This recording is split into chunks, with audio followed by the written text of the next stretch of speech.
मेरी जिंदगी मेरे वतन में काम आया है। नमस्कार सभी दर्शकों का, आप सभी का स्वागत है हमारे जाने माने कार्यक्रम सोच में। और आज बहुत ही गर्व की बात है कि भारत अपना 74वां गणतंत्र दिवस मना रहा है और इस पावन बेला पर एक और बहुत ही महत्वपूर्ण पर्व है जिसका नाम है बसंतोत्सव, जिसको हम लोग सरस्वती पूजा के नाम से मनाते हैं।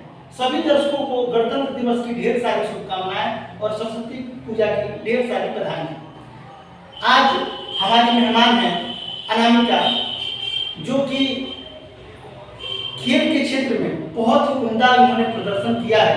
आज हम लोग इनसे बात करेंगे और जानेंगे कि एक लड़की के रूप में इन्होंने किस तरह से अपना ये मकाम हासिल किया। बहुत बहुत स्वागत है अनामिका आपका हमारे कार्यक्रम में, जिसका नाम है सोच हम सकते। आपसे थोड़ी सी चर्चा हुई थी, मैंने बताया था कि हमारे कार्यक्रम का उद्देश्य व्यक्तिगत विशेष पर्सनालिटियों को जानना है और आपने इस कम उम्र में एक अच्छा मकाम हासिल किया, तो आपकी कहानी हम जानेंगे। सबसे पहले अपने थोड़ा सा बचपन के बारे में बताइए। सबसे पहले मैं सभी अपने प्यारे देशवासियों को गणतंत्र दिवस की हार्दिक बधाई और आज बसंत पंचमी की बहुत बहुत शुभकामनाएं। मेरी बचपन तो मतलब मैं गांव की रहने वाली हूँ। गांव की लड़कियों का बचपन सब लोग जानते ही होंगे, बहुत खास नहीं है, लेकिन फिर भी मेरी फैमिली, मेरे परिवार वाले ठीक रहते हैं। जितना ख्वाहिश था पूरा किए। बचपन नर्सरी से 8th क्लास तक B.Ed कैरियर एकेडमी स्कूल सत्र में मैंने पढ़ाई किया। 9th 10th लोग आज पढ़ाई किया। 10th के बाद 12th मराठवाड़ा किसी कॉलेज से ISC करके और फिर ग्रेजुएशन में छपरा यूनिवर्सिटी से कर रही हूँ, छपरा कॉलेज में। अभी आप ग्रेजुएशन में हैं। तो ये जो खेल में आपकी रुचि कब से शुरू हुई? खेल में रुचि तो भैया मैं आपको बता रही हूँ बचपन से ही थी। मतलब सब लोग गांव में भैया लोग खेलता था, लड़के खेलते थे, तो मुझे ऐसा लगता था कि काश मैं भी खेलती, मुझे भी खेलने आता। मतलब बहुत मन करता था देख के कि रुचि बचपन से थी बहुत ज्यादा, कि मतलब मैं भी खेलती। मतलब जाती थी खेलने, भैया लोग डांट देता था, रुला देता था, भगा देता था, फिर जाती थी खेलने। कोई भी लड़का कुछ खेलता था मैं जाके खेलने लगती थी।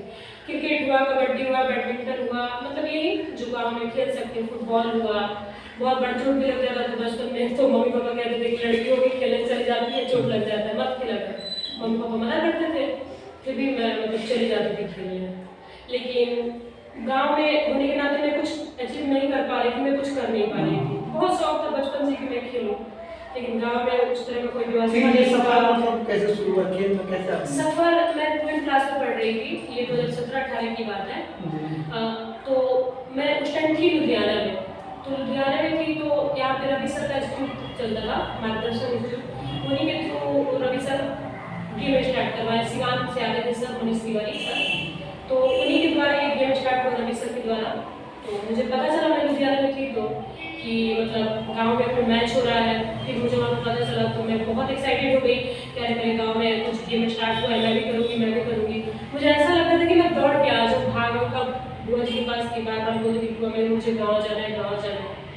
फिर जब मैं गाँव आई तो पता की कैसे क्या हो रहा है, क्या नहीं हो रहा है। तो फिर मैं सर के पास आई, बोली सर मुझे खेलना है। सर लोग बोले क्या लड़की हो, क्या खेलोगी, ये सब बचपन से खेला जाता है, अब बड़ी हो गई नहीं खेल पाओगी, बचपन से खेला जाता है। मैंने बोला कि सर कोई बात नहीं, उतना भी तो खेलूंगी, कुछ भी तो खेलूंगी। लेकिन फिर मतलब सर लोग मना करते थे, पेरेंट्स भी मेरे डरते थे चोट लगने से। पापा कहते थे लड़की हो, बड़ी हो, चोट लग जाएगा, ये हो।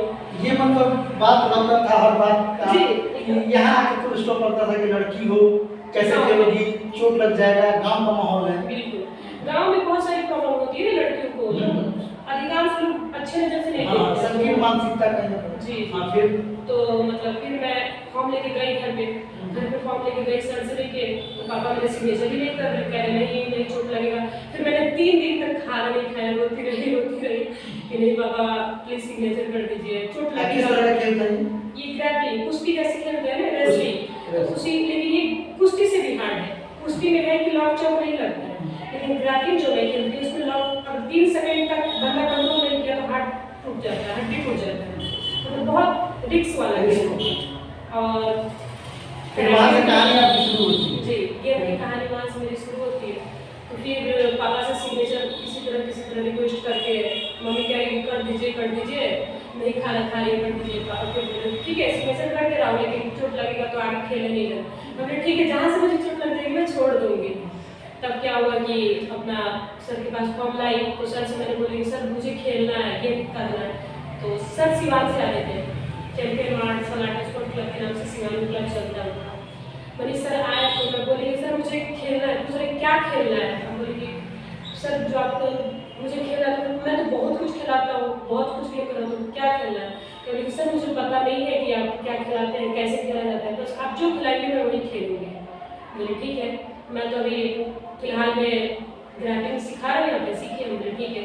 उस टाइम तो जब मैं स्टार्ट की तो बहुत सारी लड़कियाँ, मेरे क्षेत्र की लड़की लोग थी, साथ साथ खेलती थी, अपना करती थी, लड़का लोग भी था। लेकिन धीरे धीरे एक मंथ जैसे ही बीता, मतलब लड़की टाइम तक फिर छोड़ दी, लड़की लोग छोड़ दी। फिर कुछ लड़का बचा अपने क्षेत्र का, मतलब बहुत सारे बच्चे खेलते थे, लेकिन लड़कियाँ कुछ टाइम के बाद छोड़ दी और लड़के लोग खेलना स्टार्ट कर रहे थे। तो मतलब गाँव में जी जी गाँव पे ही रामघाट वहीं पे नदी के किनारे पेड़ के नीचे होता था, मिट्टी में हम लोग खेलते थे। उस टाइम पूरा चोट लग जाता था, पूरा बॉडी ब्लैक ब्लैक हो जाता था। अब मैं मतलब घर पे जाती थी, इतना थक जाती थी ना कि मैं उठ के पानी देख नहीं पा रही थी। घर के लोग परेशान हो जाते थे कि मतलब खेल रही है, चोट लग रहा है, ये हो, लेकिन मना नहीं कर रहे थे कि मत खेलो, पूरा परेशान हो रहे थे। तब क्या हुआ कि सर से मैं बोली कि सर लग रहा है मैं नहीं खेल पाऊंगी, मुझे चोट लग रहा है। सर कह रहे देखो चोट तो लगता है, बिना रिस्क का कोई खेल ही नहीं है, कोई गेम ही नहीं है, गेम में रिस्क उठाना पड़ता है तभी खेल पाओगे, और इतना तो आम बात है, डरोगे तो नहीं कर पाओगे। आपके अंदर मैंने वो ललसा देखा है, आप कर लोगे, हुनर दिख रही है मेरे को आपके अंदर। मैंने बोला सर मेरे बहुत ज़्यादा मोटिवेट किए, बहुत ज़्यादा मोटिवेट किए। तब अपने खेलना स्टार्ट करके तो लड़कों लोग के बीच थोड़ा सा अनकंफर्टेबल महसूस हो रहा था। गांव में जंगल में नदी के किनारे खेलना, सब लोग अजीब लड़के को मतलब देखते ही है गाँव में। तो खेलते खेलते स्टार्ट हुआ तो मैं डिस्ट्रिक्ट लेवल पे गई, वहाँ से गोल्ड लेकर आई। तो मतलब घर वाले बहुत ज़्यादा खुश हुए। घर वाले को पहली सफलता आपको मिली तो थोड़ा सा लोग को लगा कि हाँ चलो, तो मतलब बहुत ज़्यादा गोल्ड मेडल लेके डिस्ट्रिक्ट लेवल पे, बहुत ज़्यादा घर वाले खुश हुए। घर वाले को विश्वास नहीं हो रहा था, पापा के आगे पूरा आंसू आ गया कि मतलब मेरी बेटी डिस्ट्रिक्ट लेवल पे गोल्ड मेडल, खुशी की आंसू गोल्ड मेडल लेके आई है। फिर कुछ ही एक ही मंथ के बाद स्टेट लेवल होने वाला था। फिर मैं सर से बोली सर अब इतना जल्दी मैं कहाँ तैयारी कर पाऊँगी, स्टेट लेवल पर मैच मैं कहाँ खेल पाऊँगी। सर बोले कि कोई बात नहीं, कोशिश करने से क्या जाता है, कोशिश कर लो, हारोगी तो हारोगी, जीतोगी तो जीतोगी, हार या जीत दो ही ना होता है गेम में। फिर सर मुझे बहुत ज़्यादा मोटिवेट किए, तो बोले ठीक है सर। फिर गई तो मतलब लखीसराय में मेरा फर्स्ट स्टेट मैच हुआ, तो वहाँ पे गई तो बहुत ज़्यादा डर कि मतलब मैं अगर मेडल लेके जा पाऊँगी कि नहीं जा पाऊँगी। लेकिन फर्स्ट टाइम स्टेट लेवल पर मैच में भी गोल्ड मेडल आया। कहाँ से था? लखीसराय से। जी जी, तो वहाँ भी आपका प्रदर्शन अच्छा जी, गोल्ड मेडल आया वहाँ से भी। फिर मतलब घर वाले को पता चला, बहुत खुश हुई, मैं बहुत हैप्पी हो गई। उस टाइम में फोन नहीं रखती थी, घर वाले कह रहे थे तो गोल्ड लाती, स्टेट लेवल से तो गोल्ड लाती, फोन तो रखती नहीं थी। फिर मैंने सर के मोबाइल से अपने घर पर फोटो भेजा, फिर घर वाले लोग देखे बहुत ज़्यादा खुश हुए, बहुत ज़्यादा खुश हुए। तब ऐसे ही खेलते खेलते अब हरियाणा के लिए मेरा सिलेक्शन हुआ, नेशनल लेवल हरियाणा जाना था। तो अब गांव में उसकी तैयारी नहीं हो पाता था, नेशनल लेवल की मैच बहुत हार्ड होती है और हरियाणा में कुश्ती का बहुत ही ज़्यादा महत्व है। तो उस टाइम मैं उतना लेवल की तैयारी नहीं कर पाती थी गाँव में। सर बोले कि ये काम करो, तुम सिवान आ जाया करो, मैं वहीं पर प्रैक्टिस कराता हूँ गर्ल्स के साथ, तुम्हारा अच्छा प्रैक्टिस हो जाएगा। तब लेकिन सर मैं सिवान नहीं आ सकती हूँ, इम्पॉसिबल है, इतना दूर है, कैसे आऊँगी ये वो। तो मतलब मैं पापा से बोली, फिर पापा कह रहे कि सिवान जाना इम्पॉसिबल होगा, जाना फिरना आना। फिर मैंने ये बात सर को बताया तो सर कह रहे हैं कि पापा को बात करो। पापा से बात किए तो कह रहे हैं कि देखिए आप वहाँ से आने दीजिए, सिवान में उसको कोई दिक्कत नहीं होगा, मैं हूँ। फिर मैं सिवान जाने लगी, सर के द्वारा सीखने लगी। वहाँ से सीखते सीखते नेशनल लेवल पे मैं हरियाणा गई। वहाँ से फर्स्ट टाइम 2 इवेंट होता है, जैसे हम लोग खेलते हैं ना उसमें 2 इवेंट होता है, गी और नोगी। तो नोगी में होता है बड़ा ड्रेस होता है और गी में होता है छोटा ड्रेस होता है, हाफ पैंट और टी शर्ट पे खेला जाता है। तो वहाँ से मैंने फर्स्ट टाइम 2 मेडल लाया हरियाणा से, एक गोल्ड और एक सिल्वर। उस टाइम मुझे बहुत ही ज़्यादा खुशी हुई, बहुत ज़्यादा खुशी हुई जी। मतलब एक आत्मविश्वास बढ़ता जा रहा था बहुत ज़्यादा कि पहले बार में ही मैंने डिस्ट्रिक्ट खेला, फिर स्टेट खेला, नेशनल में खेला, तो खुद में कहीं ना कहीं आत्मविश्वास आपका बढ़ रहा है। बिल्कुल, तो मतलब नहीं आ सकता कि मैं हरियाणा जाऊंगी, खेलूंगी और मेरा भी लाभ है कि मैंने हरियाणा जाके खेलना बहुत बड़ा सपना था। मैं विश्वास ही नहीं कर रही थी कि मैं हरियाणा आके मेडल ले चुकी हूँ। लेने के बाद इतनी ज़्यादा खुशी थी कि क्या बताऊँ। फिर मतलब वहाँ से एक नहीं 2 मेडल मैंने लाया। 2 मेडल लाने के बाद घर पे पता चला, घर वाले को खुशी का ठिकाना नहीं रहा। पापा तो पूरा भाई पापा मतलब बहुत ज़्यादा खुशी हुए। स्टार्टिंग में जैसे ये होता था ना कि पापा थोड़ा डरते थे, लेकिन डैडी, बड़े पापा और मेरी बुआ जी लोग, मेरी बहन लोग बोली कि नहीं पापा इसको जाने दीजिए, लड़की है तो क्या हुआ। डैडी मतलब बहुत ज़्यादा पापा घर वालों का सपोर्ट आपको मिला? जी पूरा डैडी, बड़े पापा, बुआ जी लोग बहुत सपोर्ट की कि जाने दीजिए, लड़की हुआ तो क्या हुआ, आप डरिए मत। क्योंकि हर पिता को एक टेंशन रहती है लड़कियों को लेकर के। तो पापा थोड़ा सा डरते थे, गाँव का माहौल है, चोट लग जाएगा, लेकिन मेरी फैमिली वाले ने बहुत ज़्यादा सपोर्ट किया। तो मैं ऐसे खेलते अभी आपने बताया था कि आप भूटान भी। जी उसके बाद मैं वहाँ से खेल के आई, तब नेशनल हो गया, इंटरनेशनल के लिए चयनित हुआ। तो अब वहाँ से थोड़ा काफ़ी पैसा लग रहा था, लेकिन पैसा की वजह से हम पीछे हट रहे थे पैसे में जाने में। फिर पापा से मैंने बोला कि पापा ये बात है, पैसा इतना लग रहा है। पापा कह रहे हैं अच्छा देखते हैं, अभी टाइम है ना। लेकिन मेरे बड़े पापा डैडी सपोर्ट किए, कुछ पैसों का हेल्प किए। और सत्यम पब्लिक स्कूल के जो डायरेक्टर हैं रामोदेश सर, उनका भी है। जी उन्होंने भी मुझे बहुत सहयोग किया है। तो मैं इंटरनेशनल भूटान तक खेली और वहाँ से भी गोल्ड मेडल लेके आई। यहाँ तक कि मतलब मेरे क्षेत्र के लड़के भैया से चैलेंज लगा दिए थे कि यहाँ से जीत के आगे हो गया, इंटरनेशनल से तेरी बहन जीत के नहीं आएगी। मेरे भाई साहब बोल रहे हैं कि देखो ये ऐसा बात है, सब लड़का कह रहा है कि देखो इंटरनेशनल से थोड़ी मेडल लेके आएगी। मेरे सर से ये बात है, सर मुझे बहुत डर लगता है, मेरे मेडल आएगी कि नहीं आएगा। मेरे बगल के लड़के लोग चैलेंज लगा दिए हैं, हर जगह के लोग एक ही होते हैं। तो फिर एकदम अब भैया बोल रहे हैं कि देखो जी जान लगा देना, आखिरी सांस लगा देना, लेकिन मेडल लेके आना। बिना मेडल से पता चलता है कि लड़कियां भी घर की आन बान शान होती हैं। जी बिल्कुल। दर्शकों को बताना चाहूँगा कि लड़के ही घर के सामने होते हैं, लड़कियां भी सामने होती हैं। अनामिका ने जिस तरह से हौसला दिखाया और अपने आप पर पूरा भरोसा रखा, अपने घर वालों का भरोसा जीता, और जैसे जैसे वो अपना भरोसा, अपने घर वालों का भरोसा जीतते जा रही थी, वैसे ही वो डिस्ट्रिक्ट लेवल, स्टेट लेवल और नेशनल लेवल पर अच्छा करते थे। अच्छा, इसके बाद का सफर बताइए। तो इंटरनेशनल से भी मतलब भैया का ये कहना था कि तुम हर हाल में मेडल लेके आओगी, नहीं तो मेरा सर नीचे हो जाएगा। मैंने शर्त लगा रखा अपने दोस्तों से, हम बोले ठीक है, मेरी पूरी कोशिश रहेगी। ये बात मैंने सर से बोला कि सर ऐसा बात है, मतलब मेडल नहीं आएगा तो फिर मैं आगे नहीं खेल पाऊंगी, आगे के लिए तैयारी नहीं कर पाऊंगी। सर बोले कि क्यों डरती हो, आपका लगन बताता है, आपका परिश्रम बताता है कि आप मेडल जरूर लेके आओगे। मैं तुम्हें प्रैक्टिस करवाता हूँ, तैयारी करवाता हूँ, तो मुझे पता होता है कि कौन लड़का लड़की क्या करेगा। जी तो वैसे ही सर मुझे फिर बहुत ज़्यादा मोटिवेट किए, थोड़ा सा मेरा हौसला बढ़ा, खुशी हुई कि मैं मेडल इंटरनेशनल लेवल से ला सकी। जी तो वहाँ भी खेली, वहाँ खेल के गोल्ड मेडल लाई वहाँ से। फिर मतलब मुझे उस दिन लगा कि लड़कियाँ भी कुछ कर सकती हैं अगर मेहनत करें तो हर लड़कियाँ कुछ कर सकती हैं। ये उन लोगों के लिए करारा तमाचा है जो लड़कियों को बोझ समझते हैं। जी बिल्कुल, ये उन लोगों के लिए करारा तमाचा है। आपकी जो कहानी है, थोड़ा सा मैंने सर से सुना था, अमर सर से आपके बारे में सुना, थोड़ा सा रामोदेश से भी बताया, तो हमको लगा कि नहीं, अनामिका से हमको मुलाकात करना चाहिए और हमारी बातचीत होनी चाहिए, एक सूट होना चाहिए और दर्शकों तक की बात पहुँचनी चाहिए। और मुझे अभी बहुत ही खुशी हो रही है कि आज इस पावन जिला पर जबकि गणतंत्र दिवस है, पूरा देश बसंत पंचमी मना रहा है और आज इतने अच्छे मौके पर आपका शुभ हो रहा है, तो कहीं ना कहीं लोगों को आपसे सीख मिल रही है कि लड़कियों पर भी अगर भरोसा जताया जाए, उस पर विश्वास दिखाया जाए, उसे मौका दिया जाए, तो वो लड़कियां बेहतर करेंगी। बिल्कुल, और मैं लड़की लोग से भी कहना चाहती हूँ कि लड़की लोग को भी अपने माँ बाप का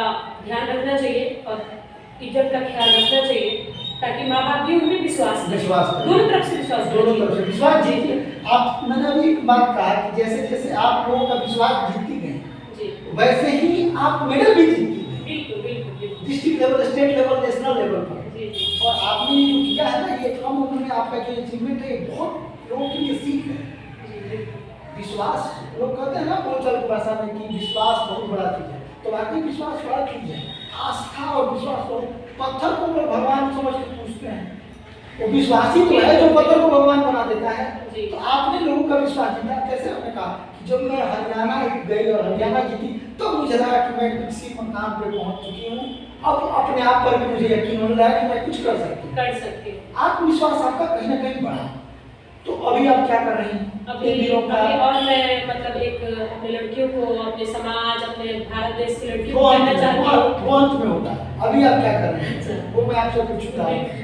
अभी मैं ग्रेजुएशन कर रही हूँ और खेल-कूद में यूनिवर्सिटी मैंने 2 बार खेल चुका है। यूनिवर्सिटी में भी मेडल जेपी यूनिवर्सिटी की तरफ से वहाँ के डायरेक्टर, स्पोर्ट डायरेक्टर सम्मानित भी किए हैं हम लोगों को। कस्तूरबा गांधी बालिका। और उसके साथ-साथ मेरा एक कराटे गेम भी चलता है अपना। जी, तो कराटे में आपने केंद्रीय में बोला? नहीं, वो बिहार सरकार की तरफ से मिला हुआ है जी। तो वहाँ पे मतलब बिहार में पटना में इंटरव्यू हुआ, फिर सिलेक्शन हुआ, तो सिलेक्शन के थ्रू हम लोग को डिस्ट्रिक्ट वाइज हर बालिकाओं को भेजा गया सिखाने के लिए कस्तूरबा गांधी बालिका विद्यालय में। तो वहाँ पे हर जिला में, अलग-अलग जिला में ट्रेनिंग कराने के लिए मिला था, जो मैं अभी कल शाम को पूरा करके आई हूँ और बहुत ही अच्छा प्रदर्शन रहा है मेरा। वहाँ से भी 3 बच्चे का सिलेक्शन हुआ है मेरे थ्रू, वहाँ भी मुझे गोल्ड मेडल मिला। आप गुरु बन गई टीचर, अब आप ट्रेन कर रहे हैं, बहुत अच्छी बात है। हमारे क्षेत्र में इस तरह की प्रतिभा है, हमारे गांव में इस तरह की प्रतिभा ये जान के हमको बहुत खुशी हुआ।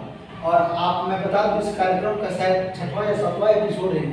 आप पहली लेडी कैंडिडेट हैं और हम चाहते थे कि किसी लेडी कैंडिडेट से हम इंटरव्यू लें और उनसे बातचीत हो दर्शकों तक, और बहुत खुशी हो रही है आपसे बात करके।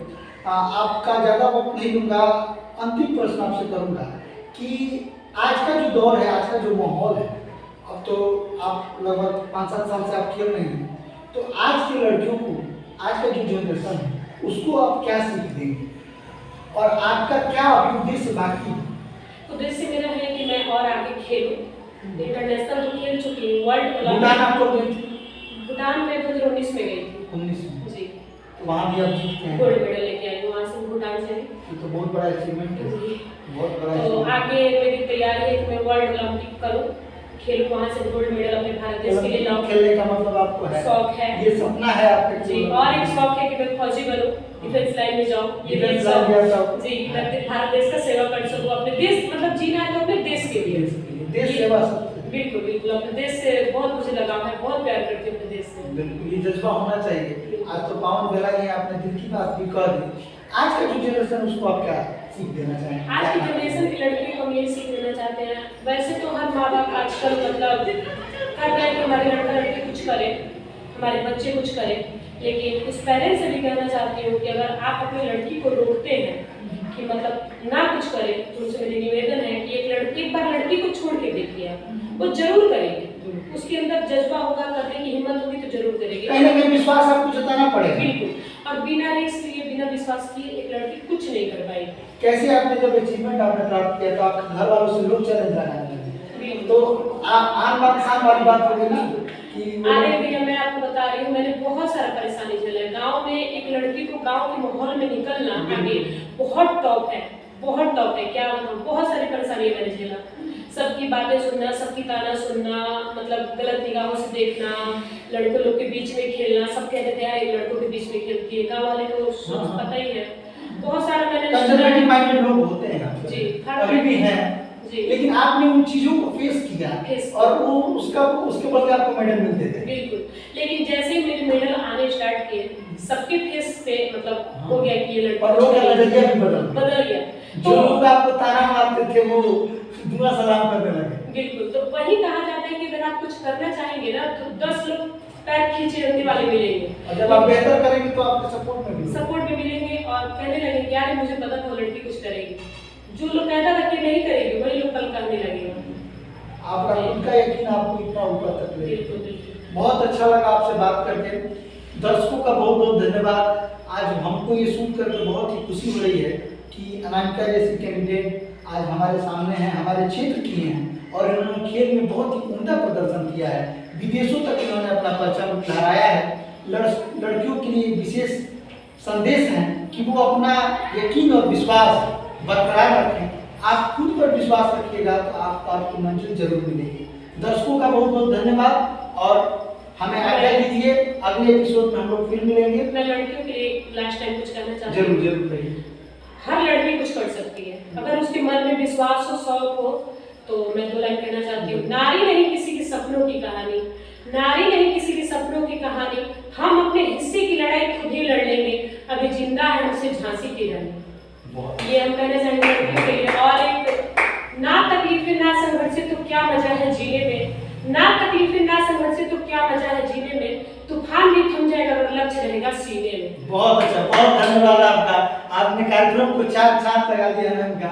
हमको बहुत, अब तक बहुत लोग का मैंने सुन लिया, बहुत लोगों से बातचीत की है, लेकिन आपसे बात करके हम खुद प्रेरित हो रहे हैं। अगर आप जैसा बात करने वाला हो तो कार्यक्रम तो बहुत लंबा होता है।